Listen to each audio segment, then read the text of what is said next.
the Experiential Coach Development Program webinar.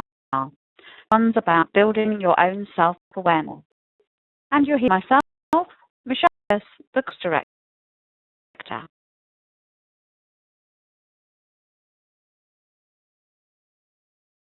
So we'll talk about today. Well, I think about why self-awareness is important to the coach. We'll all food for thought about how you might be a little bit personally biased. This that might cause that. Your learning, your personality, and processing preference. Coach, we talk about being a reflective practitioner, but that's not always as easy as it might sound. And so I've got some guidance on what you might do to develop those skills as a reflective practitioner.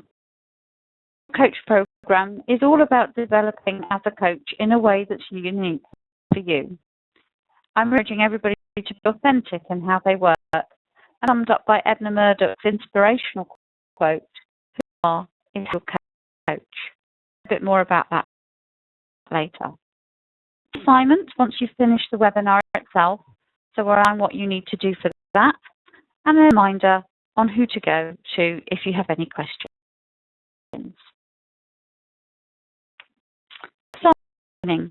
Why is it important to be self-aware as a coach? Well, I have a picture because we talk about, as coaches, holding the mirror up for our clients, but do the mirror up for ourselves. And if we do, what see? It's a principle that we should be prepared to be working on ourselves if we'll be working with clients and helping them work on their selves. Ability to be a role model. Not in that zone of working on your awareness. Bit of a, well, do I say, not as I do. Doesn't feel congruent to me. So I encourage everybody to continue to work on themselves, but always a work in progress. They should never really run out of things to think about, the deeper self-awareness that you already have. The program will talk about some of the things that are to do with the dynamic between the coach and client.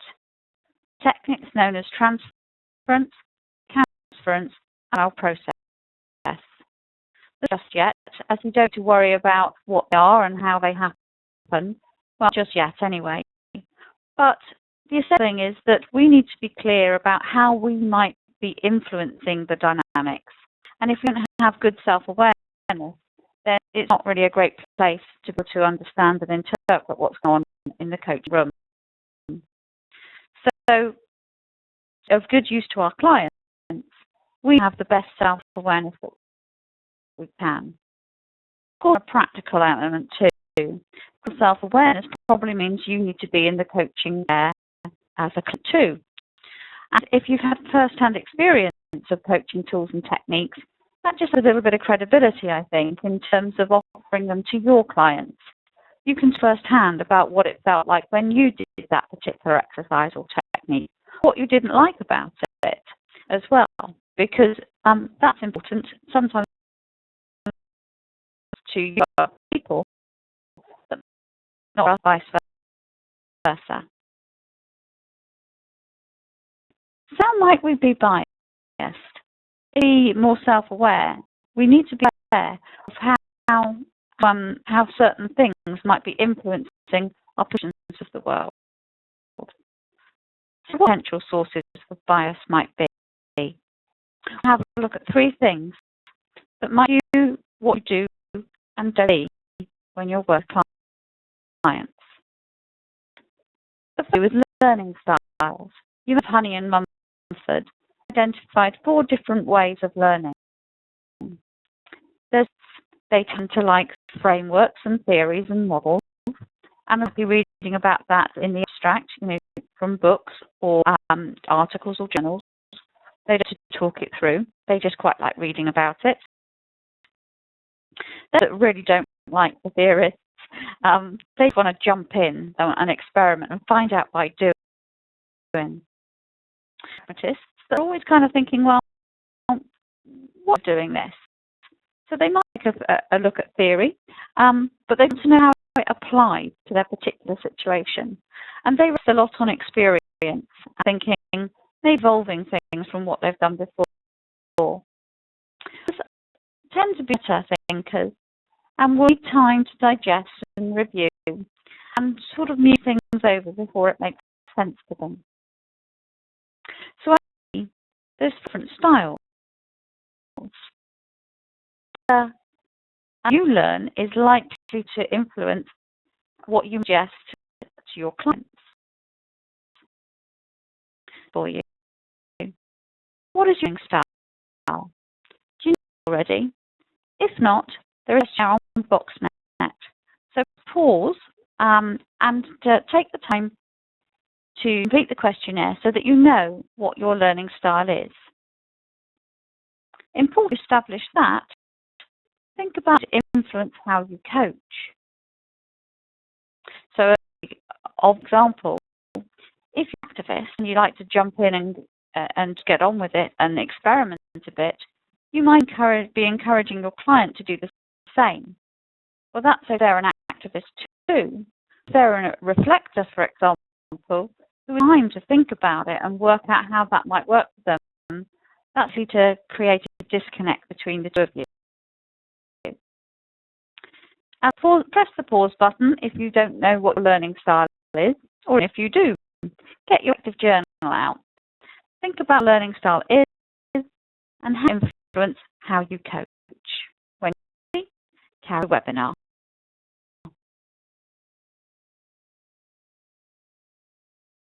Think about what your learning style is. A couple of scenarios. This one is studied a lot and is theorist. They have some frameworks to inform their work. Their clients and not to take action. So, how do you think they'll get on? What do you think coach is likely to suggest to them? What are you looking for in terms of suggestions and options to take action? Or will they be different? And how do they work it through? Consider them and make some notes in your reflective journal. A coach has spent years in industry and is a real pragmatist, hence informs their work.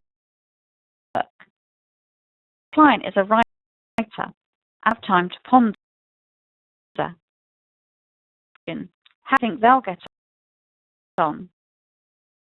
Where do you think similarities and where do you have some differences? Make a journal and start to think about the learning style of your client need to be respected and what you do to match their learning style.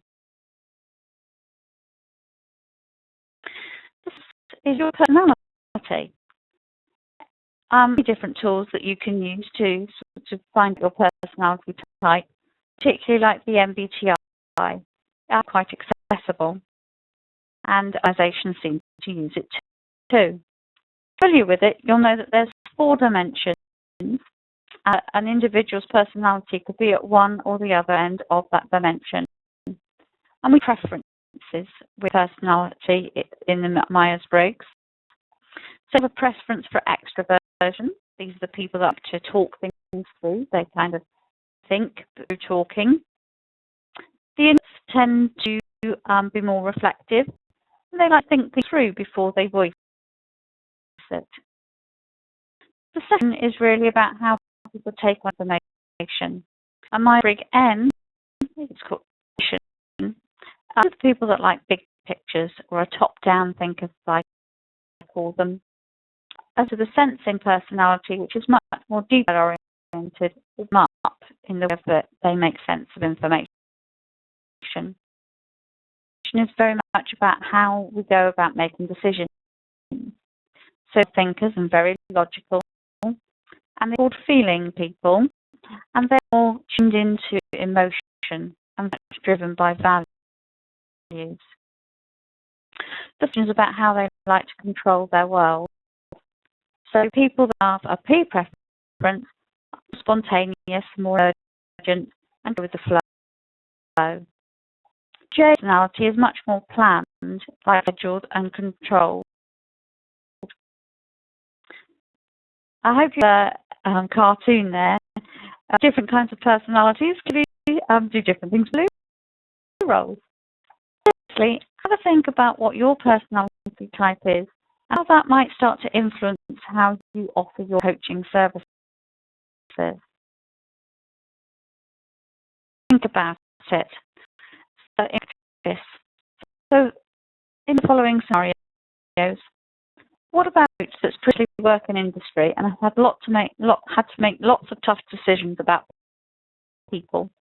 A client that's a junior manager and freely describes themselves as emotional. They need help to manage an underperforming team member. For a moment, how do you think the coach will be? Almost irrespective of personality, of course, we've got some experience there of making tough decisions in the past. And that's likely to come easier to somebody who's a T rather than an F. If the T is an F personality, likely to be emotional like this junior manager here. I see that there might be a mismatch in expectations about how easy or difficult it is that this particular client is bringing to coaching. A coach prides themselves on being creative and free-flowing. As a regulatory manager and support to develop their 5-year strategy. What do you think will help them work together? It could be a mismatch. If we've got a very creative coach that might like to do wacky things, and really fit with a regulatory manager. Stereotype, but it's clear a regulatory manager is quite detailed, quite sort of controlled and ordered, and might do something that is a bit more systematic and disciplined and regular than a creative activity, having on their 5-year strategy. So they need to step out of their comfort zone to do something creative and something visionary. Got two people with very different personalities. How do you think they might work together effectively? Just a moment and think about the personalities types involved and how you unit working. Move on. Just the personality types really influence how we might go about coaching and working with our clients. Personality type is, if not, there's a clear on BoxNet. Take some to get your journal out and think about whatever your personality is, how it influenced your coaching style. Hints and tips. If you're an extrovert coach, then you might do quite a lot of talking. If you're an coach, you might do much more listening. If you're a person, you might want to understand the context first of your client. Whereas if in person, you might get into the detail quite quickly. In person, you might look at the logical thing to do. Or in person, then you might tune into the emotions and you're thinking about the experiences that they're going through. Receiving coach, you might just go with the flow. So then you might have an agenda and a structure and a kind of route for the work that you do. It will do to influence how you work as a coach. Journal. Of potential biases, something called representational systems. So sometimes call it simply sensory preferences. Representational system comes from NLP. And there are at least 3 different ways in which people like to process information. Visual, auditory, and kinesthetic. The other 2 are less common, but still found from time to time. Olfactory and gustatory. Makes sense to you. Some of the more obscure ones So visual is all about thinking in pictures, all about hearing things. Kinesthetic is much more about the kind of physical experience in the body. Olfactory is smell, and gustatory is taste. So the representational system is. So there's a questionnaire on BoxNet. If you don't already know what it is, pause for a while, do the questionnaire, and fill out. To think about the representational system. Unknowingly, it can very often influence how we ask a question. There are questions here that are asking pretty much the same question, but then it's appealing to different sensory preferences. So, how do people acting if you do that? What do you think people will say if you do that? Or alternatively, what does value will happen if you do that? So some might roll off your tongue much more easily than others. Big representational system. Questions. One comes from visual perspective, one comes from true perspective, and one comes from a kinesthetic perspective. Can you just a moment? Which is what? Are you ready? Answers. The first visual, the middle auditory, and the right kinesthetic. When I talked about the need to become a reflective practitioner, this is about taking the time to review our work and self-emerges. What did we see what at the time that perhaps we see now? All of the code we'll read will indicate that reflection is an essential skill for professional coach. So from earlier on is that a reflector is only one of the four learning styles. Reflection has not come easy, and it's had to be a kind of life's work of working out how I can integrate it into my day-to-day practice. Reflection kind of is similar to we're sitting in a darkened room and thinking, but that's actually how most of us work. And actually, even though I'm more introvert than extrovert, I like to do my reflection with other people rather than my own. I've written an article called On Being a Coach, and it's designed to help you think about how you want to be a good reflective practitioner in a way that works for you. On BoxNet, and you're in 3 sections. It talks about how to reflect independently, with peers, and how to with supervisors. And different activities depending on who you're reflecting with.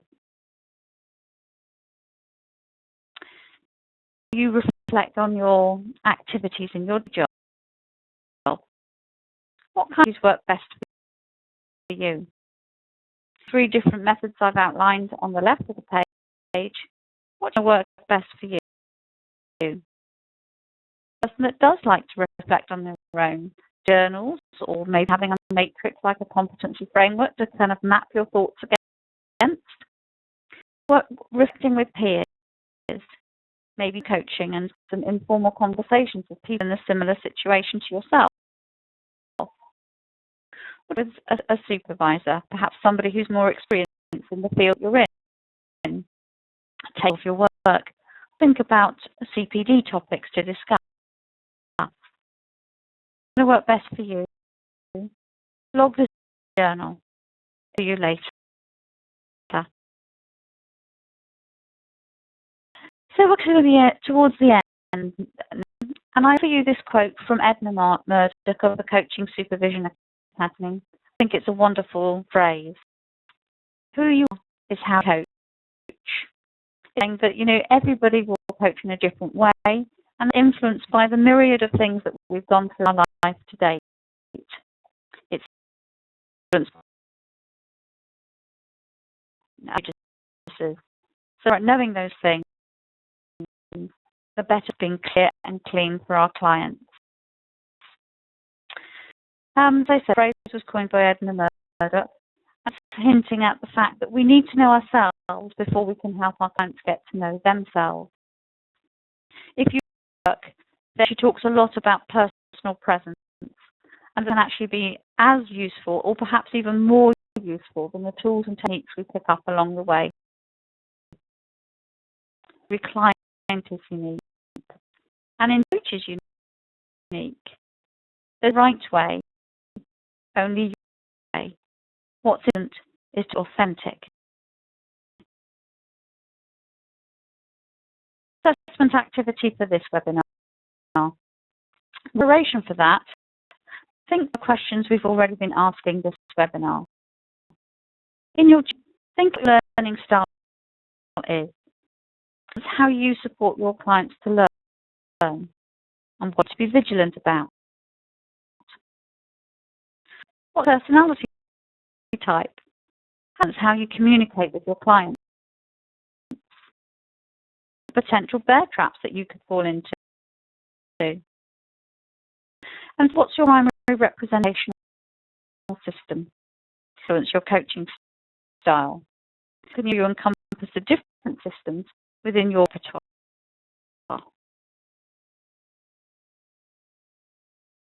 So having you lots of food for thought. The specific self-awareness exercise that's on BoxNet and to set to Michelle, that's me, in advance of your next one-to-one session. If you've already done the exercise, then back, let's consider if your awareness has shifted at all, as well as thinking about the potential sources of bias that might be present.